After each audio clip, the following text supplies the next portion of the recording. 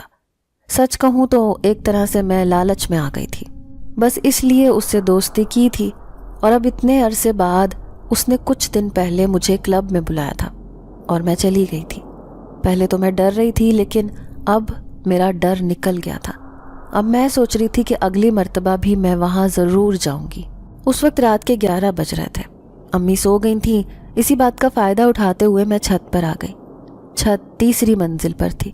وہاں میں چہل قدمی کرتے ہوئے کال پر افنان سے باتیں کر رہی تھی۔ اس وقت ہر جگہ سناٹا چھایا ہوا تھا اور وحشت ناک ماحول بنا ہوا تھا۔ میرے گھر کے آس پاس درخت تھے اور چھت کے سامنے بھی ایک بڑا گھنا درخت تھا۔ بات کرتے کرتے اچانک میں کانپ اٹھی کیونکہ سامنے درخت پر کوئی وجود الٹا لٹکا ہوا نظر آیا۔ درخت کا میرے گھر سے فاصلہ تقریباً 10 سے 15 فٹ تھا۔ میں دہل کر رہ گئی۔ جب دوبارہ غور سے دیکھا تو وہاں کچھ نظر نہیں آیا۔ میں نے سوچا شاید میرا وہم ہوگا، اس لیے میں افنان سے بات کرنے میں مشغول ہو گئی۔ افنان مجھ سے ملنے کی بات کر رہا تھا، اس لیے میں اس سے ملنے کا وقت اور جگہ ڈیسائیڈ کر رہی تھی۔ اس سے بات کرنے کے بعد میں نیچے آ گئی اور امی کے ساتھ لیٹ گئی۔ نیند تو مجھے آ گئی تھی، مگر ایک وحشت انگیز خواب نے مجھے خوف زدہ کر دیا۔ میں نے خواب میں دیکھا وہی آدمی جو اس دن مجھے کہہ رہا تھا کہ انجام اچھا نہیں ہوگا، وہ آج میرے خواب میں بھی آ گیا تھا۔ وہ عجیب طرح سے مجھے دیکھتے ہوئے غرا رہا تھا۔ اس کا چہرہ عجیب سا تھا اور اس پر نہایت ہولناکی تھی۔ آج بھی وہ مجھ سے کہہ رہا تھا کہ تم ٹھیک نہیں کر رہی۔ یہی بات کہتے ہوئے وہ اچانک میرے بہت نزدیک آ گیا اور میرا گلا دبانے لگا۔ میری آنکھیں ابل پڑیں اور میں مرنے کے قریب آ گئی۔ میری چیخ نکل گئی، میں ایک دم اٹھ گئی۔ شکر تھا کہ یہ خواب تھا، ورنہ میں خوف سے ہی مر جاتی۔ میں گہرے گہرے سانس لے کر خود کو پرسکون کرنے لگی۔ میں نے امی کو دیکھا تو وہ سوئی ہوئی نظر آئی۔ ویسے بھی ان کی نیند اتنی گہری ہوتی تھی کہ کسی کی چیخ سے تو کیا گولی چلنے کی آواز سے نہیں اٹھتی تھی۔ اس وقت تہجد کا وقت ہو رہا تھا۔ دور کہیں سے اذانوں کی آواز آ رہی تھی۔ مجھے نیند کافی آ رہی تھی، اس لیے میں سونے کے لیے لیٹی، لیکن حیرانی ہوئی جب دیکھا کہ امی خود بخود اٹھ کر ایک دم سے بیڈ سے نیچے اتر گئیں اور کمرے سے باہر جانے لگی۔ امی آپ کہاں جا رہی ہیں؟ میں نے ان سے پوچھا، لیکن انہوں نے مجھے کوئی جواب نہ دیا اور وہاں سے چلی گئی۔ میں حیران ہوئی کہ امی نے میرے سوال کا جواب کیوں نہیں دیا۔ خیر میں اٹھ کر ان کے پیچھے چلی گئی اور ان کو آواز دی، مگر انہوں نے نہ کوئی جواب دیا نہ ایک پل کے لیے رکی۔ وہ دوسرے کمرے میں جا کر واش روم گئیں اور وہاں سے وضو کر کے باہر آئیں اور نماز پڑھنے لگی۔ انہوں نے کمرے کی لائٹ بھی نہیں جلائی تھی۔ میں حیران پریشان کھڑی یہ سب دیکھ رہی تھی کہ امی مجھے جواب کیوں نہیں دے رہی، اور اوپر سے ہوا یہ کہ نماز پڑھنے کے بعد وہ وہیں جائے نماز پر لیٹ کر سو گئی۔ انہوں نے نہ میری طرف دیکھا نہ کوئی جواب دیا۔ یہ بات میرے لیے واقعی پریشانی کی تھی۔ اگلی صبح اٹھ کر میں نے جب امی سے پوچھا کہ آپ رات کو تہجد کے وقت نماز پڑھنے اٹھی تھیں، لیکن آپ نے میری بات کا کوئی جواب ہی نہیں دیا، نہ میری کوئی بات سنی۔ یہ بات سن کر امی مجھے حیرت سے دیکھنے لگی، بولیں کہ میرب میں تو ساری رات سوئی رہی، میں نے تہجد کی نماز نہیں پڑھی، تو نے کوئی خواب دیکھا ہوگا۔ ان کی بات سن کر میں ٹھٹک گئی۔ میں نے انہیں اپنی بات کا یقین دلانا چاہا، مگر وہ یقین کرنے کو تیار ہی نہیں تھی۔ میں یہ تو نہیں مان سکتی تھی کہ میں نے رات کو وہ سب خواب میں دیکھا تھا۔ البتہ میں یہ ضرور سوچ رہی تھی کہ شاید امی نیند میں اٹھ کر نماز پڑھ رہی ہوں گی۔ ویسے بھی وہ بہت نیک تھیں، 5 وقت کی نمازیں اور نفلی نمازیں بھی پڑھتی تھیں، جبکہ میں کوئی نماز نہیں پڑھتی تھی۔ مجھے دین میں کوئی دلچسپی نہیں تھی۔ میں نہیں جانتی تھی میرے اوپر کیا قیامت ٹوٹنے والی تھی۔ اسی طرح ایک دن اچانک ہی امی کی طبیعت بگڑ گئی اور وہ ہسپتال میں ایڈمٹ ہو گئی۔ میں بہت روتی تھی کیونکہ مجھے واقعی امی سے بڑا پیار تھا۔ ہسپتال میں رات رہنے کی اجازت نہیں تھی، اس لیے مجبوراً میں گھر آ گئی۔ میں نے رات کو واپس آ کر افنان کو فون کیا اور اپنی امی کے بارے میں بتایا۔ اس نے مجھے حوصلہ دیا تو مجھے تھوڑی تسلی ہو گئی اور میں نے فون بند کر دیا۔ اب مجھے نیند آ رہی تھی۔ میں ابھی نیند کی وادیوں میں ہی اتری تھی کہ اچانک مجھے کھٹ پٹ کی آواز آئی۔ میری نیند چونکہ کچی تھی اس لیے میں اٹھ کر بیٹھ گئی، مگر تھکاوٹ کی وجہ سے میں ابھی بھی نیند کے زیر اثر تھی۔ میں نے دیکھا کمرے کے اندر کوئی داخل ہو رہا تھا۔ میں ڈر گئی کہ شاید کوئی چور ہے، لیکن حیرت تب ہوئی جب میں نے نائٹ بلب کی روشنی میں اس کا چہرہ دیکھا۔ بے ساختہ میرے منہ سے افنان نکل آیا۔ مجھے یقین نہیں آ رہا تھا کہ میرے سامنے افنان کھڑا تھا۔ وہ دھیرے سے چلتا ہوا آیا اور میرے سامنے بیڈ پر بیٹھ گیا۔ اے سی چلنے کے باوجود جانے کیوں مجھے گرمی کا احساس ہوا۔ میں حیران تھی اور کچھ نیند میں بھی تھی، اس لیے سمجھ نہیں آ رہا تھا کہ کیا کروں۔ سارا دن ہسپتال میں گزرا، اس لیے تھکاوٹ ہو گئی۔ میں نے افنان سے پوچھا، تم یہاں کیسے؟ تم میرے گھر آ گئے؟ تم تو کراچی گئے ہوئے تھے نا؟ میں نے یہ پوچھا تو اس نے میرا ہاتھ پکڑ لیا، بولا تم پریشانی میں تھیں، گھر پر تنہا تھی، تمہیں کیسے اکیلا چھوڑ دیتا؟ بس یہی سوچ کر وہاں سے تمہارے پاس بھاگا چلا آیا۔ اس کی بات سن کر میں مسکرا دی کہ اسے میرا کتنا خیال ہے۔ اس نے مجھے بیڈ پر لٹایا، خود بھی میرے ساتھ لیٹ گیا۔ وہ مجھے ہی دیکھ رہا تھا۔ اندھیرے میں اس کی آنکھیں چمک رہی تھیں۔ ایک دم میں نیند کی وادیوں میں اتر گئی اور مجھے کوئی ہوش نہ رہی۔ بس نیند میں جاتے ہوئے میں نے صرف اتنا محسوس کیا تھا کہ افنان نے میری کمر کے گرد بازو حائل کیے تھے۔ کسی کا سہارا پاتے ہی میں پرسکون ہو گئی اور نیند کی آغوش میں چلی گئی۔ صبح جب میری آنکھ کھلی، جب کھڑکی سے سورج کی روشنی آ کر سیدھا میرے چہرے پر پڑنے لگی، میں ایک دم اٹھ بیٹھی۔ رات والا منظر یاد کیا تو میرے چہرے پر مسکراہٹ پھیل گئی۔ میں نے فوراً اپنے پہلو میں دیکھا جہاں رات میں افنان لیٹا تھا، مگر میری مسکراہٹ غائب ہو گئی کیونکہ افنان بیڈ پر موجود نہیں تھا۔ میں نے واش روم میں دیکھا لیکن وہ وہاں نہیں تھا۔ میں نے اسے آوازیں دیتے ہوئے پورا گھر چھان مارا کہ وہ اتنی جلدی گھر کیسے چلا گیا، ابھی تو صرف 8 بج رہے تھے۔ مجھے بہت پریشانی ہوئی کہ وہ کہاں چلا گیا ہے، مجھے جگا تو دیتا۔ میں سیڑھیاں اترتی گھر کے دروازے کی طرف آئی تو میرے ہوش اڑ گئے، کیونکہ دروازہ اندر سے اچھی طرح لاکڈ تھا، 3 کنڈیاں اندر سے لگی ہوئی تھیں۔ میں دنگ رہ گئی، سوچنے لگی کہ یہ کنڈیاں تو میں نے ہی رات کو لگائی تھیں، پھر افنان گھر کے اندر کیسے آ گیا تھا، اور وہ گھر سے باہر کیسے جا سکتا تھا جب کنڈیاں اندر سے کھولی ہی نہیں گئی تھیں۔ باہر جانے کے لیے یقیناً ان بھاری کنڈیوں کو کھولنا پڑنا تھا۔ میں نے پریشانی سے کچھ یاد آنے پر افنان کو فون ملایا کہ میں اس سے پوچھتی ہوں کہ آخر ماجرا کیا ہے، وہ رات کو میرے دروازہ کھولے بنا گھر میں کیسے آیا اور پھر غائب کیسے ہو گیا۔ جب افنان نے کال ریسیو کر لی تو میں نے اس سے پوچھا تم کہاں چلے گئے ہو افنان؟ اس نے کہا میں نے بتایا تو تھا کراچی میں ہوں، ابھی بھی وہیں ہوں۔ اس کی بات سن کر میں سمجھی وہ مذاق کر رہا ہے، اس لیے میں نے اس سے کہا مذاق مت کرو، یہ بتاؤ کل رات میرے گھر کیسے آئے تھے اور میرے اٹھنے سے پہلے چلے بھی گئے؟ میں نے پوچھا تو وہ ہنسنے لگا، بولا میں مذاق نہیں کر رہا، تم مذاق کر رہی ہو، میں کراچی سے تمہارے گھر کیسے آ سکتا ہوں، حالانکہ مجھے کراچی سے لاہور واپس آنے میں 1 دن لگے گا۔ اس نے کہا تو میں پریشان ہو گئی، مجھے لگا وہ جھوٹ بول رہا ہے، لیکن جب اس نے مجھے ویڈیو کال کی تو میں یہ دیکھ کر دنگ رہ گئی کہ وہ اس وقت کلفٹن کے بیچ میں واقع ایک ہوٹل میں تھا، یعنی وہ کراچی میں ہی تھا۔ میں نے اس سے پوچھا کہ کیا تم واقعی رات کو میرے گھر نہیں آئے تھے؟ اگر وہ تم نہیں تھے تو وہ کون تھا جو رات کو آیا تھا؟ میں ڈرتے ہوئے بولی۔ وہ کہنے لگا یقیناً تم نے رات کو خواب دیکھا ہوگا۔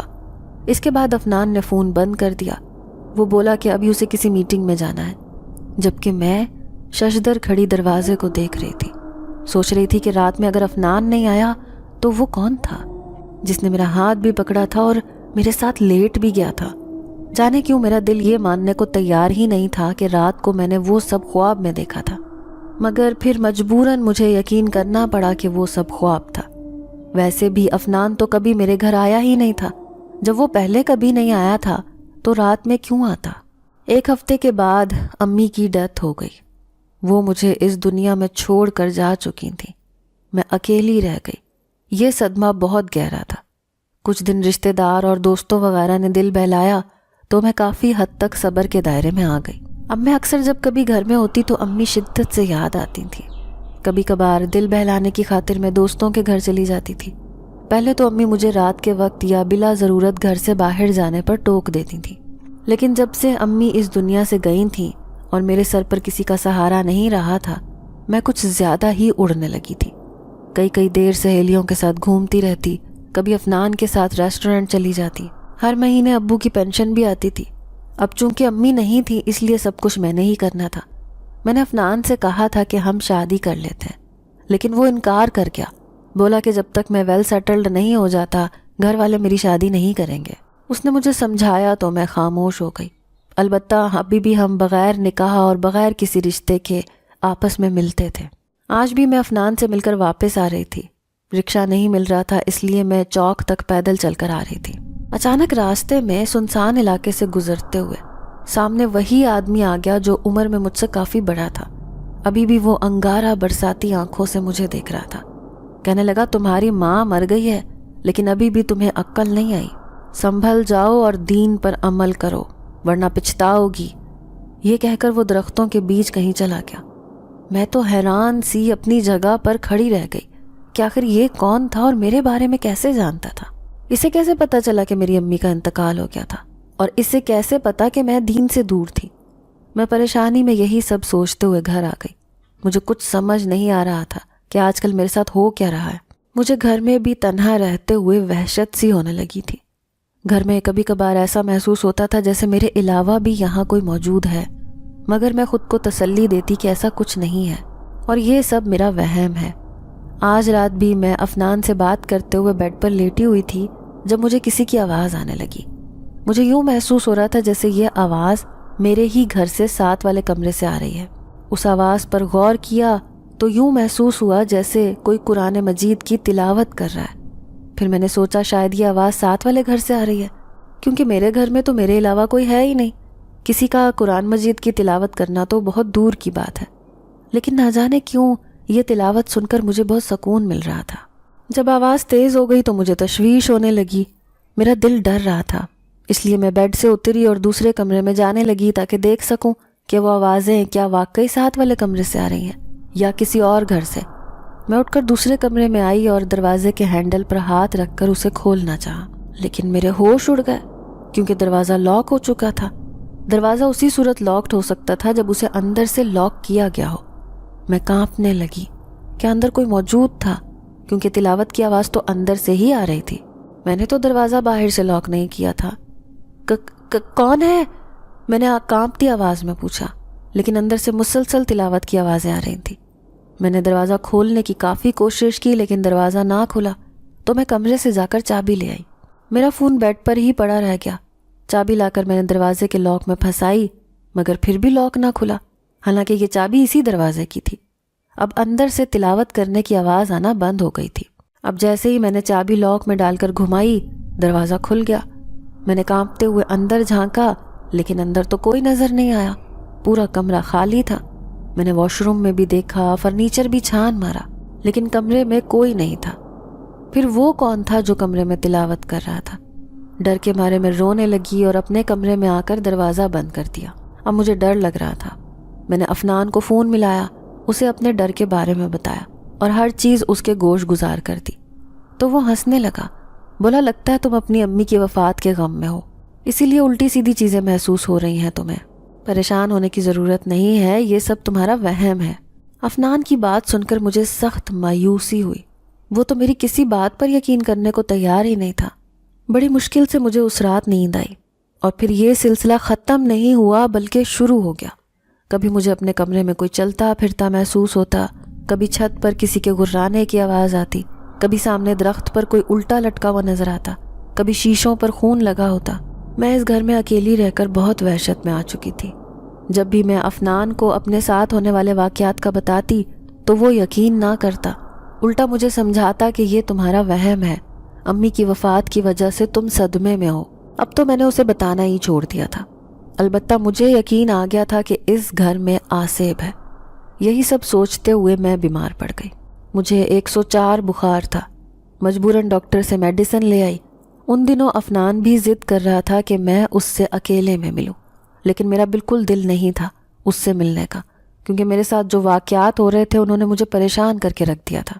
چونکہ دوا میں نیند کی گولی تھی، اس لیے میں جلدی سو گئی، لیکن آدھی رات کو مجھے یوں محسوس ہوا جیسے کوئی میرے اوپر آ کر جھکا ہے۔ میں نے نیند میں بمشکل آنکھیں کھولیں تو ہوش اڑ گئے، کیونکہ میرے اوپر کوئی عجیب سی مخلوق جھکی ہوئی تھی، جس کی آنکھوں کی پتلیاں غائب تھیں۔ اس کی آنکھیں سرخ ہو رہی تھیں۔ اس نے اپنی زبان نکالی اور میری پیشانی پر پھیرنے لگا۔ ڈر کے مارے میں بے ہوش ہو گئی۔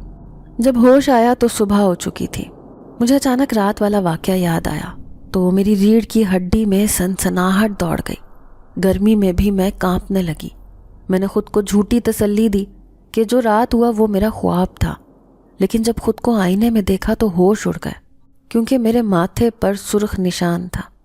مجھے وہ منظر یاد آیا جب اس مخلوق نے اپنی زبان سے میری پیشانی کو چاٹا تھا۔ اب تو شک کی گنجائش باقی نہیں رہی تھی کہ وہ سب میرا وہم ہے۔ مجھے 100% یقین تھا کہ اس گھر میں کچھ ہے۔ چاہ کر بھی میں افنان کو اس بارے میں نہ بتا پائی، کیونکہ مجھے معلوم تھا وہ مجھ پر یقین نہیں کرے گا، بلکہ الٹا میرا مذاق اڑائے گا۔ مجھے ہر وقت یوں محسوس ہوتا تھا جیسے میں کسی کی نگاہوں کے حصار میں ہوں۔ آج افنان نے مجھ سے ملنے کی بات کی تو میں نے ملنے سے انکار کر دیا، مگر اس کے اصرار پر میں نے اس سے کہا کہ کل مل لیں گے۔ یوں اگلے دن میں آئینے کے سامنے کھڑے ہو کر تیار ہونے لگی۔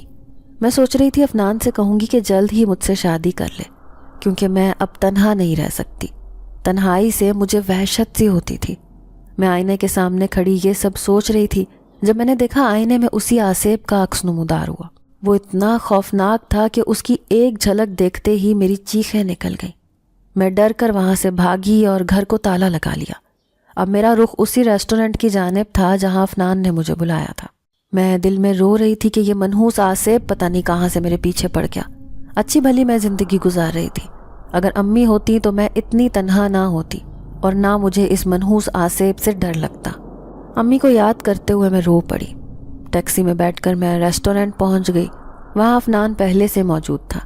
میں نے سوچ لیا تھا کہ اس کو بالکل بھی کچھ نہیں بتاؤں گی۔ میں نہیں چاہتی تھی وہ میرا مذاق اڑائے۔ مگر جانے کیوں جب اس نے مجھ سے میری طبیعت پوچھی اور میرے ماتھے پر اس سرخ نشان کے بارے میں پوچھا تو میں بے ساختہ رونے لگی۔ افنان نے خیریت پوچھا تو میں نے اسے اپنی سارا حال دل سنا دیا۔ مجھے اب لگ رہا تھا وہ میرا مذاق اڑائے گا، لیکن سخت حیرت ہوئی جب وہ بولا کہ مجھے تمہاری باتوں پر یقین ہے، اب تمہیں میں ہرگز اکیلا اس گھر میں نہیں چھوڑ سکتا۔ تم ایسا کرو، میرے اس فلیٹ میں رہو جو ابو نے میری سالگرہ پر مجھے گفٹ کیا تھا۔ اس کی بات سن کر مجھے خوشگوار حیرت ہوئی۔ اسے مجھ پر یقین تھا۔ میں نے اس سے کہا کہ تم مجھ سے نکاح کر لو، مگر وہ ٹالنے لگا کہ ابھی ٹھیک وقت نہیں آیا وغیرہ وغیرہ۔ مجھے دکھ تو ہوا، لیکن میرے لیے اتنا ہی کافی تھا کہ افنان مجھے اپنے فلیٹ میں رکھنے کی فیور کر رہا تھا۔ کم از کم وہاں اس سے میری ملاقات تو ہو جاتی، اور دوسرا اس کے فلیٹ میں رہ کر اس جن زادے سے بھی چھٹکارا مل جاتا۔ میں نے اس کے ساتھ جانے کی حامی بھر لی۔ اس نے مجھ سے کہا کہ وہ آج رات مجھے لینے آئے گا، سو میں اپنا سامان پیک کر لوں، لیکن میں نہیں جانتی تھی ابھی مجھ پر کتنی آفات ٹوٹنی تھی۔ جب میں گھر آئی تو میرا ڈر ختم ہو چکا تھا، کیونکہ اس وقت مجھے صرف اور صرف خوشی تھی۔ میں نے اپنا ضروری سامان پیک کیا اور ایک نظر اس گھر پر ڈالی اور اسے تالا لگا دیا۔ میں سوچ رہی تھی کہ اب اس گھر میں تب تک واپس نہیں آؤں گی جب تک اس منحوس جن زادے کا سایہ واپس نہیں چلا جاتا۔ افنان مجھے لینے آ چکا تھا، اس لیے اس کی گاڑی میں بیٹھ کر ہم سیدھا اس کے فلیٹ میں گئے، جو میرے گھر سے تقریباً 1 گھنٹہ دور تھا۔ فلیٹ میں اس وقت سناٹا چھایا ہوا تھا، کیونکہ رات ہو رہی تھی۔ اس عمارت کی 10 منزلیں تھیں اور 5ویں منزل پر افنان کا فلیٹ تھا، جس کے 3 کمرے تھے۔ آج رات وہ فلیٹ میں ہی رک گیا تھا۔ میں جس بیڈ روم میں سوئی تھی، اس کے ساتھ والے بیڈ روم میں افنان سویا تھا۔ آہستہ آہستہ افنان کے دل میں اپنی محبت دیکھ کر میں اس پر مزید فدا ہو گئی، اور پھر ایک رات افنان میرے قریب آنے لگا۔ چونکہ اس نے مجھے سہارا دیا تھا، اس لیے میں چاہ کر بھی اسے روک نہ پائی اور خود کو اس کے سپرد کر دیا۔ ہم دونوں نے ابھی تک نکاح نہیں کیا تھا۔ اس فلیٹ میں مجھے رہتے ہوئے 1 مہینہ ہو گیا۔ میں خوش تھی، مگر میری پریشانی میں اضافہ تب ہوا جب افنان کی غیر موجودگی میں میرے کمرے میں موجود چیزیں خود بخود گرنے لگیں۔ یہ دیکھ کر میرے ہوش اڑ گئے۔ یوں لگ رہا تھا کوئی نادیدہ قوت اپنے غصے کا اظہار کر رہی ہے۔ یہ جاننے میں مجھے دیر نہیں لگی کہ وہ کوئی اور نہیں بلکہ وہی جن زادہ ہے جس نے میری زندگی عذاب بنائی ہوئی تھی۔ اب بک ریک میں سے کتابیں اڑتی ہوئی آئیں، میرے اوپر گرنے لگی۔ خوف سے میری جان جانے لگی۔ میں بھاگ کر کمرے سے نکلی، دوسرے کمرے میں آ کر کنڈی لگا لی تاکہ وہ جن زادہ میرے پیچھے یہاں نہ آ جائے۔ میرا فون بھی اسی کمرے میں رہ گیا تھا، اس لیے افنان کو بلا نہیں سکتی تھی۔ میں ڈر کر دروازے سے ٹیک لگا کر بیٹھ گئی، مگر اس کمرے میں بھی جیسے طوفان آنے لگا۔ ایک دم مٹی اور گرد میری آنکھوں میں جانے لگی۔ میں نے بلند آواز میں آیت الکرسی پڑھنا شروع کی تو یکا یک سناٹا چھا گیا۔ وہ طوفان بھی تھم گیا، چیزیں گرنے کا شور بھی ختم ہو گیا۔ آیت الکرسی پڑھنے کے بعد سے پورے فلیٹ میں ایک پرسکون ماحول چھا گیا۔ میں نے افنان کو فون کر کے بلانے کا ارادہ ترک کیا اور فلیٹ کی صفائی کرنے لگی۔ جانے کیوں آیت الکرسی پڑھنے کے بعد سے میرا خوف ختم ہو گیا تھا۔ میں سوچ رہی تھی کہ افنان خواہ پریشان ہو جائے گا، اس لیے اسے کچھ بتانے کی ضرورت نہیں۔ اس فلیٹ میں آئے مجھے 3 مہینے گزر گئے۔ اس دوران میرے ساتھ عجیب و غریب واقعات ہوتے رہے۔ کبھی وہ جن زیادہ اچھے روپ میں میرے سامنے آتا تو کبھی انتہائی بھیانک روپ میں۔ میں نہیں جانتی تھی آخر وہ چاہتا کیا ہے۔ اب میں غور کر رہی تھی، افنان مجھ سے دور دور رہنے لگا تھا۔ وہ یہاں کم آتا تھا، اور ایک دن مجھ پر جو انکشاف ہوا اس نے میری روح ہلا دی۔ افنان شادی کر رہا تھا اپنے گھر والوں کی پسند سے۔ میں نے روتے ہوئے اس سے کہا، افنان تم شادی مت کرو، گھر والوں کو میرے بارے میں بتاؤ، مجھ سے شادی کرو۔ لیکن افنان یہ سب کرنے کو تیار نہیں تھا۔ وہ بہانے بنا رہا تھا۔ یوں اس نے اپنے گھر والوں کی پسند سے شادی کر لی، اور میں اس فلیٹ میں تنہا رہ گئی۔ میرا دل کر رہا تھا خود کو ختم کر لوں، مار ڈالوں۔ میرے پاس میرا ایک ہی تو سہارا تھا، افنان، اور وہ بھی مجھ سے دور ہو گیا تھا۔ میں نے افنان کو اپنی محبت یاد دلائی تو اس نے مجھے اپنے فلیٹ سے نکال دیا۔ بولا، تم ایک بدکردار لڑکی ہو، تم نے مجھ سے دوستی رکھی، مجھ سے ملتی رہی، بنا رشتے کے مجھ سے تعلق بنایا۔ میں جانتا ہوں تم جیسی گھٹیا بدکردار لڑکی کے اور بھی لڑکوں سے تعلقات ہوں گے۔ میں تمہارے ساتھ وقت گزاری کر رہا تھا کیونکہ تم اسی لائق ہو۔ میں پاگل نہیں ہوں کہ تم جیسی بغیرت لڑکی کو اپنی بیوی بناؤں گا۔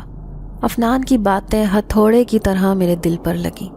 میں اس کے پاؤں پڑ گئی، اس سے کہا کہ ایسا مت کرو، میں مر جاؤں گی، لیکن اسے مجھ پر ترس نہیں آیا۔ اس نے مجھے دھکا دیا، وہاں سے چلا گیا۔ اب میری آنکھیں کھل گئی تھیں۔ اس دوران مجھے افنان سے سخت نفرت ہو گئی تھی۔ اب مجھے پتہ چل گیا تھا کہ میں نے افنان پر یقین کر کے اپنا سب کچھ گنوا دیا تھا۔ میں روتی ہوئی، اجڑی ہوئی حالت میں اپنے گھر واپس آ گئی، اسی گھر میں جس میں خوفزدہ ہو کر میں گئی تھی۔ یہاں واپس آ کر میں پھوٹ پھوٹ کر روئی تھی۔ مجھے امی کی شدت سے یاد آئی تھی، جو ہمیشہ مجھے لڑکوں سے دور رہنے کی تلقین کرتی تھی، سمجھاتی تھی کہ بیٹا کبھی لڑکوں سے دوستی مت کرنا، مگر میں نے ان کی بات پر عمل نہیں کیا اور افنان سے دوستی کر لی۔ غلطی میری ہی تھی۔ اگر میں لالچ نہ کرتے ہوئے اس جیسے گھٹیا لڑکے سے دوستی نہ کرتی تو آج میری عزت بھی محفوظ ہوتی اور میں یوں رو بھی نہ رہی ہوتی۔ اسی اذیت نے مجھے بخار چڑھ گیا، مگر میں اس وقت اس حالت میں بالکل نہیں تھی کہ ڈاکٹر کے پاس جاتی۔ میں چاہتی تھی کہ ایسی اذیت ناک زندگی جینے سے بہتر تو یہی ہے کہ میں مر جاؤں، اس لیے میں خود کو اذیت دے رہی تھی۔ اس وقت پورا گھر گندا پڑا ہوا تھا۔ میرے اندر اتنی ہمت نہیں تھی کہ گھر کو صاف کرتی یا اپنے کھانے پینے کا بندوبست کرتی۔ بھوک سے میرا برا حال تھا۔ اذیت میں ہی میں سو گئی، مگر جب آنکھ کھلی تو دیکھا پورا گھر چمک رہا تھا، جیسے کسی نے بہت محنت سے صاف کیا ہو۔ اس کے علاوہ کچن سے کھانے کی خوشبو بھی آ رہی تھی۔ میں جب کچن میں گئی تو سالن اور روٹی بنی ہوئی تھی۔ میں دنگ رہ گئی کہ یہ سب کس نے کیا، کیونکہ میرے علاوہ تو گھر پر کوئی نہیں تھا اور میں سو رہی تھی۔ پھر میرے ذہن میں اچانک خیال آیا کہ یہ ضرور اس جن زادے نے کیا ہوگا، لیکن میں حیران تھی کہ وہ میری مدد کیوں کر رہا تھا۔ خیر بھوک اتنی تھی کہ میں نے وہ کھانا کھا لیا۔ بیڈ پر مجھے میڈیسن پڑی ہوئی نظر آئی تو میں نے اسے بھی کھا لیا۔ وہ جن زادہ اب روز میری کوئی نہ کوئی مدد کر دیتا۔ میں ابھی تک پریشان تھی کہ وہ ایسا کیوں کرتا تھا۔ ایک رات میں سو رہی تھی جب وہ میرے کمرے میں آیا اور میرے گرد اپنے بازو حائل کیے۔ اس کی آنکھوں کی پتلیاں غائب تھیں۔ میری نیند اڑ گئی۔ میں اس سے ڈر گئی۔ ڈر کر میں دوسرے کمرے میں بھاگ گئی۔ مجھے اس جن زادے کے ارادے بالکل ٹھیک نہیں لگ رہے تھے۔ جس طرح وہ میرے قریب آنے کی کوشش کرتا تھا، مجھے اس سے ڈر لگتا تھا کہ شاید وہ میرے ساتھ کچھ غلط کرنا چاہتا ہے۔ میں ایک بار پھر رونے لگی۔ اب اچانک ہی میرے کانوں میں آیت الکرسی کی آواز گونجنے لگی۔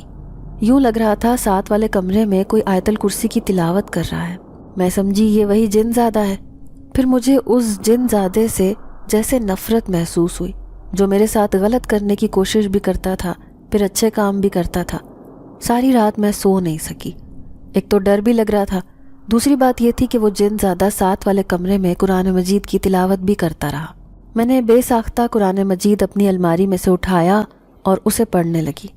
آج پہلی مرتبہ میں اتنے دل سے قرآن پڑھ رہی تھی اور اسے پڑھ کر مجھے اتنا سکون ملا کہ میں گہری نیند سو گئی۔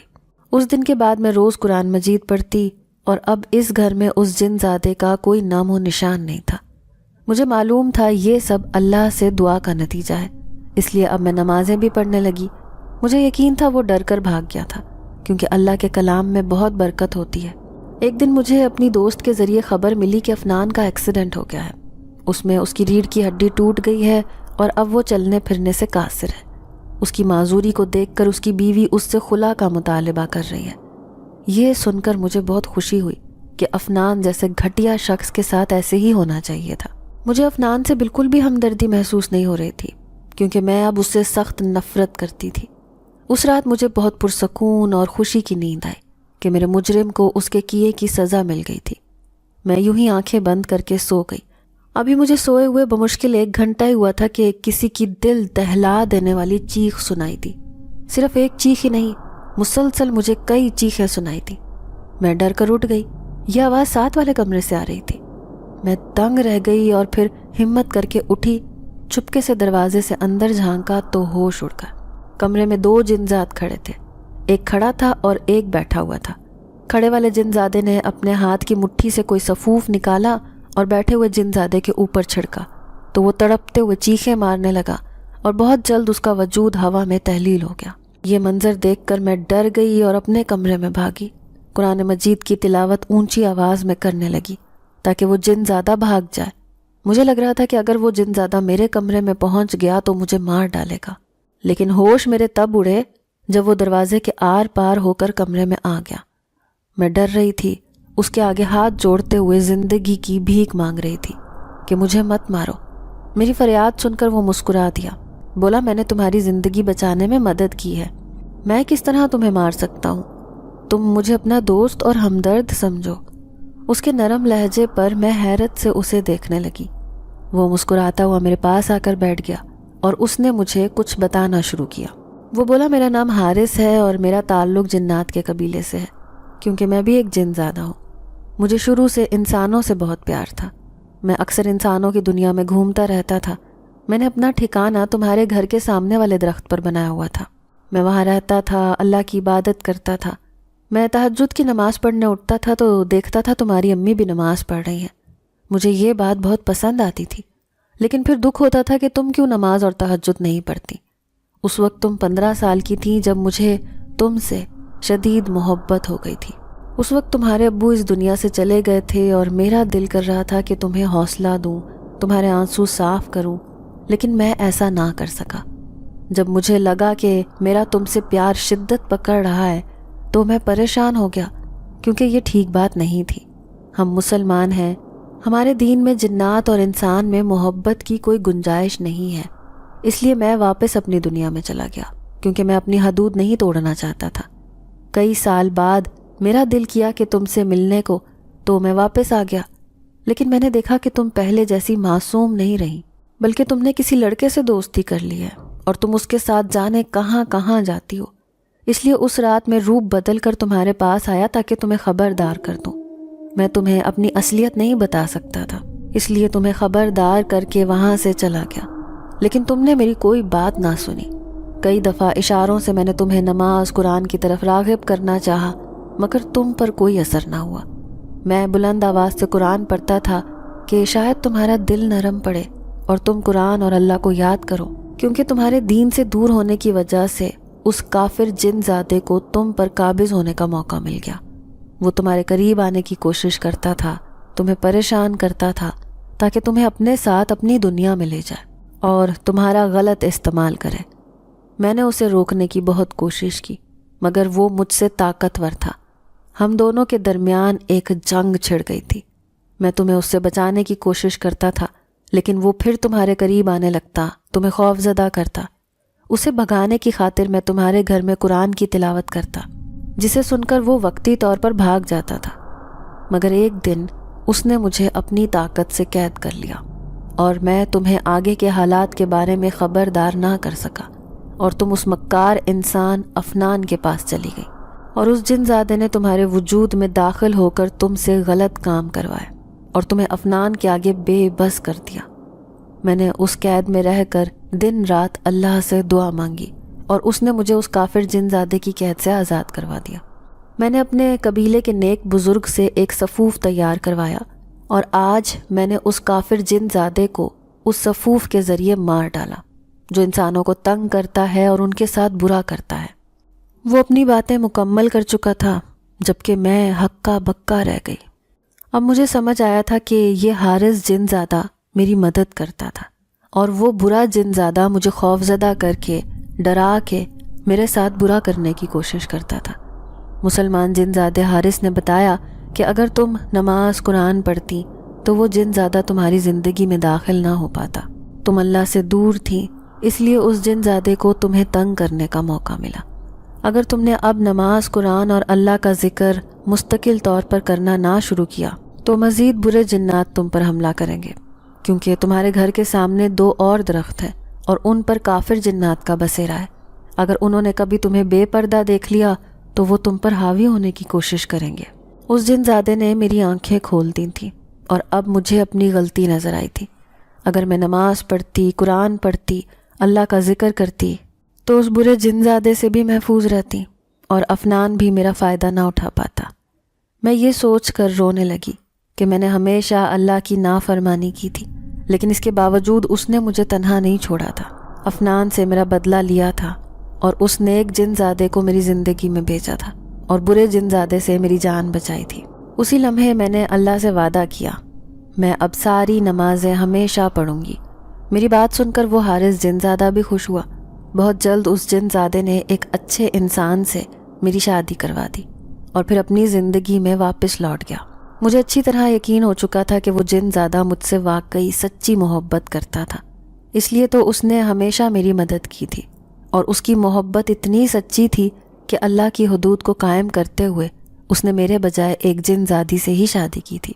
حارث جن زادے نے کبھی مجھے چھوا بھی نہیں تھا۔ میں خواہش کرنے لگی کہ کاش میں بھی اللہ سے اتنی ہی محبت کرنے لگوں جتنی حارث جن زادے کو تھی۔ اب میں راتوں کو اٹھ کر تہجد پڑھتی تھی، اور ہادی جیسے نیک لڑکے سے شادی کرنے کے بعد میری دنیا خوبصورت ہو گئی تھی، اور اب میں اللہ کا شکر کرتی تھی کہ عفنان جیسے دھوکے باز انسان سے میری جان چھوٹ گئی۔ اگر آپ میری جگہ ہوتی تو آپ کیا کرتی؟